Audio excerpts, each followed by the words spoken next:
When it come to my city, I know you may not get it, but I'm telling you I love my city. When it come to my city, no for this and no for that.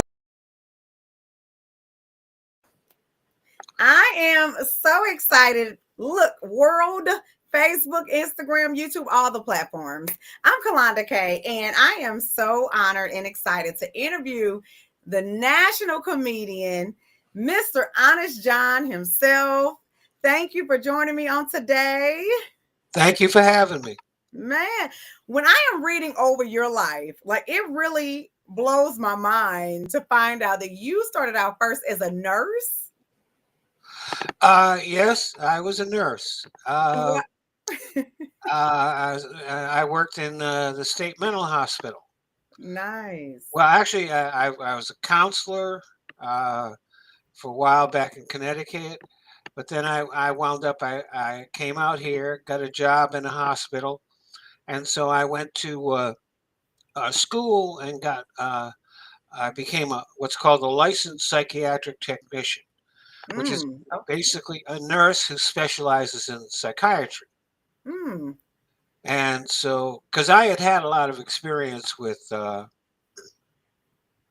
uh, with counseling young people and doing that kind of thing, so it was kind of was a continuation of that. nice. Nice. So it made me say, wait a minute. National comedian Honest John, he was a nurse. So I mean, it makes you say, like, wait a minute. So what made you take the risk to give that up and just say, I'm gonna go all in on my comedy? Well, when I first moved out here to Los Angeles, I moved to Hollywood. I was a singer and a songwriter, and I had a little band, and got out here and got nowhere. Uh, but I actually have an album Nice. that's on a site called Bandcamp, and the name of the album is Jesus Has an AK-47. Oh my goodness. I love it. Because I wrote a song, this is a long time ago, about religious cults. Mm, And you remember that fella David Koresh down in Waco, Texas. yes. Uh, well, him and Jim Jones, you might remember him too. Yes. They were leaders of religious cults, so I wrote a song about that. And I also have a bunch of other songs on the album. But I'm really actually the Jesus Has an AK-47 song got a lot of hits on Uh, YouTube because I did it just me strumming my guitar and playing, singing the song, and it got a bunch of hits on YouTube.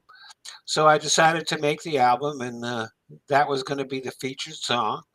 So if anybody's out there, you can get my album Put your plug in. at Bandcamp. Honest John.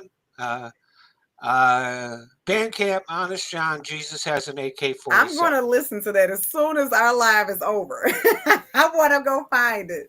That is amazing. Now, okay, so you said I'm going to do the music, and then I heard that you had, a good friend that said, listen, come get on this stage at an urban club. So you really started in the urban network of comedy. Yeah, well, I was doing, so the band broke up. Everybody went home except me. I stayed out in Hollywood, and I was working at the different mental hospitals and doing that. And a matter of fact, I was working on my master's degree in Nice. psychology, which I do have. Nice. Come on. I've got a master's from Pepperdine University, Okay. uh, and but one of the things about working in psych is that it takes a lot out of you, and you can get burned out Mm. on it. So I said, I can't do this for the rest of my life. I got to find something else to do. So I was watching that old Evening at the Improv show, and there was a comedian on there. I didn't think he was very funny. I was like, this guy's not that funny, and he's on TV. Next day, I was at an open mic. I wrote a couple of jokes and went to an open mic. And then I would go out every night to different open mics. Used to be able to g- go to an open mic almost every night in Los Nice. Angeles when I started out with comedy. So I would go out sometimes 2 or 3 open mics a night. Dope. I made friends with a lot of comics, and some of them were black. And one day they invited me to, they saw something in me that I didn't. Nice.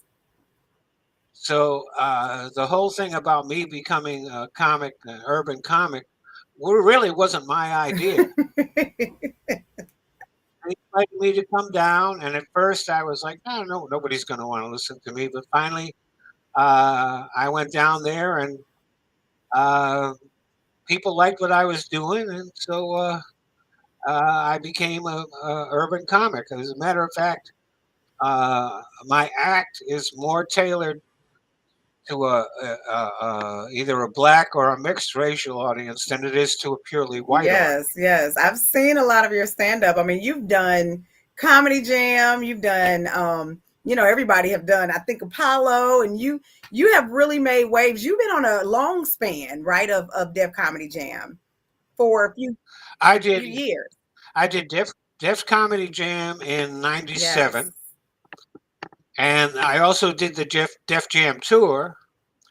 And what happened was, I'm not going to mention the person's name, but there was this uh, this up and coming young comic who they booked on the show, and so what was happening was I was like the last act Mm, before him. He was mm. headlining, and he was young, and he's much better now. Uh, but like I said, I'm not going to mention his name. But but he's much better now. But at that time, he just couldn't follow me. So what happened was we did a couple of shows, and he bombed both shows. And then the next week, he didn't show up, so I wound up being the headliner. Wow. Look at how that happened. So Yeah. I'm pretty proud of that. Yes. Well, I mean, you didn't, I mean, you earned it. I'm sure you're funny. So I love your stand-up comedy. I mean, you are really, truly hilarious. Um, and sometimes have people have an image like, okay, you telling jokes to the black people, you're not black. Like, what's up with that? But you are truly, like you said, relatable to a lot of black, people. And so touring and, like you said, mixed race with Def Jam and the people you've been with, like, it really is amazing to watch your journey and to see. It's been amazing to be on that journey. Uh, and most of the people that I hang out with are black. Because all the friends that I made from doing comedy, most of them are black. Although there are some other white comics that I know, and just the other night I did a show with a young lady by the name of Aiko Tanaka, who's a Japanese girl, Nice. and I hadn't seen her in a long time. It was so nice to see her again. Yes. Yes. And you've done some movies as well. A lo- Yes, I have. yes, a lot of the funny movies. And so when you when you look over it, I'm like, man, you have done some roles. You've had a couple movies, and are you getting more opportunities coming your way for movies? I know you're working on some things. So is that something you planning to move more into as well? Well, as a matter of fact, I got a call a couple of months ago from a young guy, and he's planning on making a movie. And as a matter of fact, we were supposed to do a table Hmm. read uh, uh, about a week and a half ago, but the fires Oh came up, yeah. Yeah. and so we weren't able to do it. But he says he'll get back in touch with me when things settle down, and hopefully, I really like doing movies. Hmm. Hmm. I also finally got an agent. See, I had to move out of town. Wound up living in upstate New York for a year and a half, Really?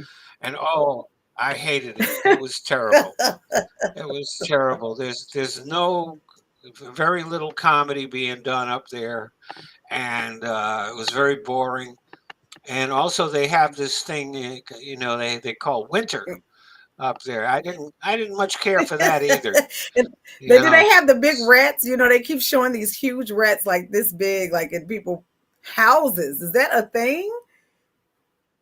we'll have The a what? huge rats. They're like this big, like huge. I not where I was living, but I lucked out because I was living near Rochester, so not too far away from Buffalo, maybe about 50 miles away from Uh-huh. Buffalo. And the winter that I moved up there was the the one where they had the 6 feet of snow Okay. Yeah. in Buffalo. Well, that stopped like a half mile from where I lived. So I only got a couple of inches, but I mean, people actually went out in the snow and died and all that stuff. Really? It was really Oh terrible. my goodness. Oh yeah, Wow. Wow. Just not used to it. and That's crazy. and, and people got stuck on the freeway in their cars, and the cars got buried 6 feet of snow. So it took a while for it to get cleared out. So they found there were a lot of people that died there. Meanwhile, where I was living, it was a half an inch of snow. I went out and pushed the snow aside and didn't have to deal with that. Yes. But still, I'm not a big fan of the cold. Okay. Well, are you coming here, right, to St. Louis? I think Terrence Reynolds, for anybody, Yes. great guy. Yes. I think he's planning on bringing me in, but we haven't settled on a date. I had some minor surgery, Okay. and what happened was I should have been recovered, but I got an Oh infection, my. and it was terrible. I was in all kinds of pain, and it was really awful. But now I'm pain free, and I'm ready to go, so I can travel again. Nice. I mean, we want you to come down when it's not cold because you just expressed you don't like the cold. So right now isn't good Yeah, anywhere. It's like sheets of ice still everywhere and miles of snow. Yeah, you wouldn't want to be here. yeah, it's pretty unusual to get that down in St. Louis, isn't it? Well, no, we have it more Get that much snow. often. Yeah, it just come with a bang. That's all. It's like when it happens, it's just at one time. Yes, it just I, I know I was watching a basketball game, and it was the Milwaukee Bucks, and they had to start the game late because they were down in New Orleans, and it snowed there, and they couldn't get out of New Orleans until the day of the game, and when they flew in.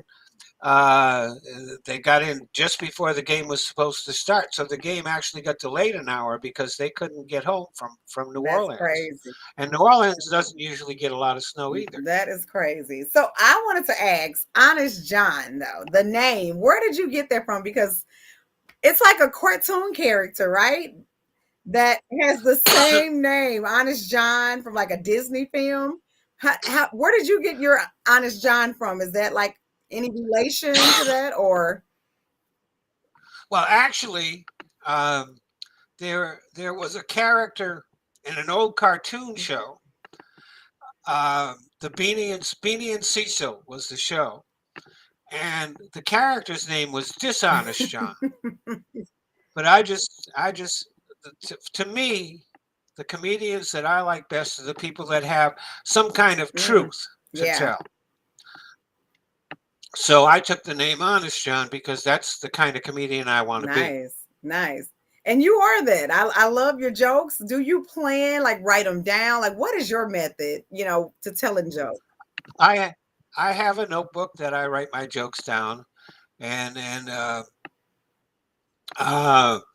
but also sometimes I come up with some inspiration on stage too, and sometimes I get home and I forget the joke, and Yeah, so okay. it's important to write things down because you can have a great joke and you forget Oh about it. yeah. Oh yeah. Now, did a lot of the relationships that you had with black people, black friends help mold you for a lot of your jokes and being relatable in the urban crowd? Like, did you grow up with a lot of black friends or, urban friends?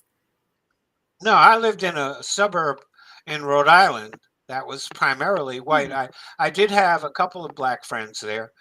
Um, I used to play basketball with. okay. Uh, But and then when I went to college, uh, you know, make friends of all different kind of Yeah. friends. But it wasn't until I started doing comedy and started making friends with a bunch of black comics that I wound up having a lot of black friends. Wow. Nice, nice. So I mean, it just you're so what do they say? So cultured. And I absolutely love it. That and your shows are amazing. But what do you have like coming up next for you? Are you planning any movies for yourself or any productions that you're working on individually? Well, I've just I did a taping that's going to be shown on Tubi, so I just signed a contract for that. And like I said, this other young man, hopefully, will be able to get working on that movie when things settle down. Yes. What was your first experience like on the Showtime at the Apollo? I know everybody's like, my heart pounded. That's the place to have to hit the stage. It's like a must happen. Were you nervous? Well, Yeah. yeah, oh, a little bit, a little bit. And one of the things that happened was when they edited the show, it looked like I came before Little Kim, but actually I followed her. Oh. And I mean, she was great, so she was a tough act to follow. And when I had spoken with the people from Showtime at the Apollo, I wanted to do a certain material, and they wanted me to do different Mm. material.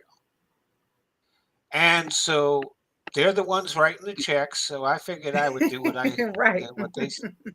what they said. Uh, and but when I first started, and I was doing the material that they wanted me to do, um, it wasn't hitting that Mm. well. Okay. I was getting some laughs because I had some fans in the audience and stuff like that, but it really wasn't hitting. So after a couple of jokes, I switched over to the material that I wanted to do, and that worked. So then after the show, the producers were fine with it, even though I had switched to the material away from the material that they wanted me to do. Wow. The main thing was I did well. Yeah. I didn't know that they like tell you what you do when you go on there. I thought you just showed up and just did your stuff and that's it. But that's some insight. Yeah. Well, producers uh, want to have some say in what goes on their show, Sure. and which is understandable. Yeah. That I didn't have a problem with that, but when I saw that that material wasn't hitting, I went to some material that I knew would hit, and I did wound up doing very well. Nice. I've been very fortunate that every time I've gone on TV, I've done really, really well Yeah. Yeah. because sometimes, like, I was supposed to get on BET uh, 2 years, 2 or 3 years actually before I did get on it. They had booked me Mm. all that the day before the show was supposed to air. They called me up and they said, "I'm sorry, we've replaced you with someone else," and all that. And oh, it was awful. I was crushed. I had told everybody I was going to be on the Oh. show, all that stuff, and I was crushed.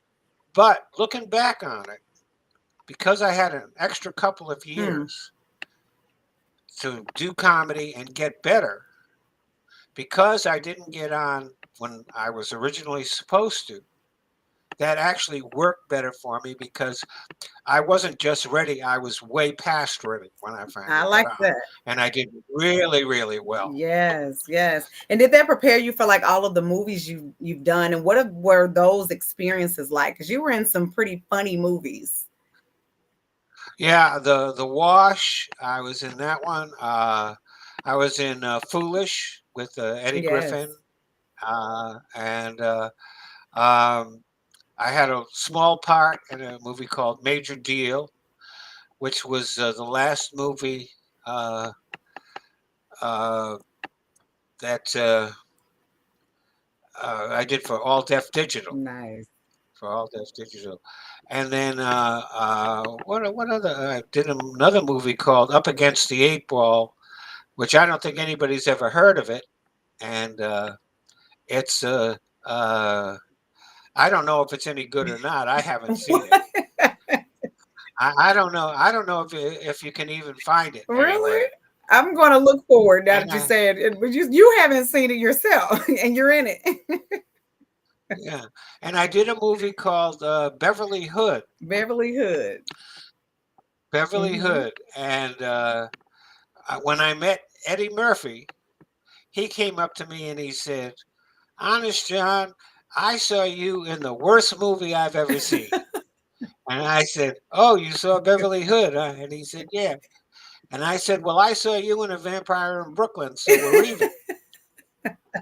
And he laughed at that. He got a kick out of that. Yeah, that's good. That's good. I love it. I mean, you really have landed a mark in the comedy world. And, is it a moment where you said, okay, that's it. I'm going to retire at this age? Or you said, I'm just going to keep rocking this thing until I can't no more? Oh, why would I retire? I'm going to keep going until I can't Yeah. anymore. That's the thing. Traveling, uh, I don't like traveling as much as I used to, but I'm still able to do it. But I had to. People were trying to get me to come out and do shows while I was recovering from that surgery and stuff, and I had to turn them down. But hopefully, I'll get to do some of those shows now that I'm feeling better. Yes, yes. If you have any advice, like for any upcoming comedians to break into the industry, what would that be? Um, well, get up on stage as much as Mm, possible, write a lot, okay. and let the audience edit your material. Oh, wow. That's dope right there. Yeah. One of the things you have to do, you have to listen to the audience. You know, some comics are so focused on the material that they're doing that they don't even hear what the audience response is. Hmm. And the thing is that the audience will tell you if you're being funny or Yeah. not. So, so yeah, you have to focus on your material, but you also have to pay attention to the audience, and they'll let you know if you're being funny or not. There are comedians that I have known that would keep doing jokes that weren't getting Hmm. laughs because they weren't paying enough attention to the response they were getting from the audience. Man. Yeah. That's good advice. Have you ever had, like, can you remember, I would say, your best show or your worst show? Like, that you like, oh my God, um, this is it. Oh well, when you first start out and you're doing open mics, I mean, you bomb a lot, Okay. and what you have to do is you can't dwell on it. You can't beat yourself up over it. You have to let it roll off your shoulders. Um, but at the same time, you have to learn from it. You have to pay enough attention to learn from it and go, well, uh, this is where I should have done this. This doesn't work at all, so I'll get rid of that. That kind of thing. Hmm. Like I said, right? Let the audience edit you. What is one of your most memorable moments on your journey thus far? Oh well, doing Def Jam, of Yeah. course. Yeah. Also doing First Amendment Hmm. comedy. Uh, you know, uh, Showtime at the Yeah. Apollo is Yeah. also a big moment. All those TV shows because I managed to do well on all of them. Nice. And I was on BET a bunch. Uh, they had me on there a bunch of times, and I always did well. Nice. And that's the one thing that's really important is when you get on TV to make the most of it. Yeah. I hear that. And of course, doing the movies was always a lot of fun too. I really enjoyed doing the movies. People may like them or they may not like them, but it was a lot of fun doing it, and gave me a chance to try out different things. With your movies, did you do a lot of improv or was it all scripted? I always ask that with comedians because I'm like, you're naturally funny. So did you add your flavor of extraness? Uh, a little bit, A little bit. I mean, the director and the producers, they want you to follow the script, and so you do that. But every now and then, you get to throw in a line here or a bit of business here, and if they like it, they keep it in. Of course, I also did some TV shows, and when I did the Jamie Foxx show, I got cut out, Really? and yeah, and I mean that's okay. I had a great time doing it, and every now and then I see Jamie, and he's very very friendly. Uh, but that's one of the things that does happen is sometimes you get cut, and you can't take that personally. Yeah. They have a time limit. Like if you're doing a half-hour TV show, that's actually about 20 minutes because of the commercials and the station breaks and things like that, and the credits and all that. So sometimes they have to cut you out. You can't be upset about that. Hmm. Yeah. The only thing that's bad about being cut out is that you don't get your Oh residuals. yeah. Yeah, that part. Okay. Okay. But but you but you do get paid for the days that you Yeah. worked. You just don't get any residual checks if you're not visible. Yeah, but the experience as well is what you're saying you gain from it, and just the relationships and all of that. So that's dope. You've done a lot. I mean, I've loved and enjoyed just watching your stand-up comedy, and all that you've done on your journey. And so I'm looking forward to having you here in St. Louis when it get warm. Well, I'm looking forward to meeting you. You are very lovely and very nice, and I'm looking forward to getting down there. Yes, yes. So I'm excited. I want to thank you definitely for taking the time out your evening. You could have been doing anything else in the world for just spending time talking with Kalonda Kay on today. If didn't nobody know who Honest John is, you need to go learn your history, go look him up, go check him out. He is funny and really have kind of broke down a barrier, I would say, where you see a non-minority entering into our sector of comedy and really like just taking off and doing your thing. So that's so amazing to me. That's a major mark in my book. But we appreciate you and all that you do. Well, thank you, and I want to thank. We do have a few members of the audience that made little Uh-oh, wait, comments, and they wait. were all very nice. Yes, yes. I want to So they I want to thank them for that. I never get tired of hearing good things about There me. you go. There you go. We want to thank T for hooking this up, and he's just good people. So I'm sure we'll be talking about seeing you soon. Thank you everybody who's tuning in with Kalonda K on live on today. Thank you, Honest John, and you enjoy your evening. Thank you.